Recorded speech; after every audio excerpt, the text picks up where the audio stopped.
अस्सलामु अलैकुम वरहमतुल्लाह। इंसान के लिए दुनिया में सबसे अहम तरीन चीज़ इबादत है और इबादत में सबसे अहम तरीन चीज़ नमाज है। और नमाज के लिए अव्वलन वज़ू का होना ज़रूरी है और बसा औक़ात कोई हाजत पेश आ जाए तो गुस्ल का होना भी ज़रूरी है। अब वज़ू और गुस्ल से मुतल्लिक़ बहुत सारे मसाइल हैं। इनमें यह मसला भी अक्सर व बेशतर पूछा जाता है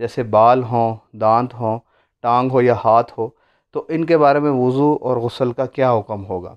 इसके बारे में एक आसान सा कायदा याद रखें कि अगर जिस्म के साथ इनकी हैसियत मुस्तकिलन है, मुस्तकिलन जिस्म के साथ जुड़ गए हैं, जुदा नहीं हो सकते, तो इन्हीं के ऊपर वज़ू या गुस्ल में पानी बहाने से वज़ू और गुस्ल दुरुस्त हो जाएगा। अगर ये जिस्म से जुदा हो सकते हैं, ख़ुसूसन दांत और ये जो सर के बाल हैं, तो गुस्ल के अंदर बालों को उतार कर सर का धोना ज़रूरी होगा, क्योंकि हो सकता है नीचे पानी ना पहुंच जाए। और इसी तरह वज़ू के अंदर उनको उतार कर सर का मसा करना ज़रूरी होगा। ऐसे ही दांत हैं और वो जुदा हो सकते हैं, तो फिर गुस्ल के अंदर उनको उतार कर कुल्ली करना ज़रूरी होगा। जहाँ तक हाथ और टांग का ताल्लुक़ है, अगर ये मुस्तकिलन जिस्म के साथ जुड़ गए हैं तो ये एक मुस्तकिल जिस्म के जुज़ होंगे।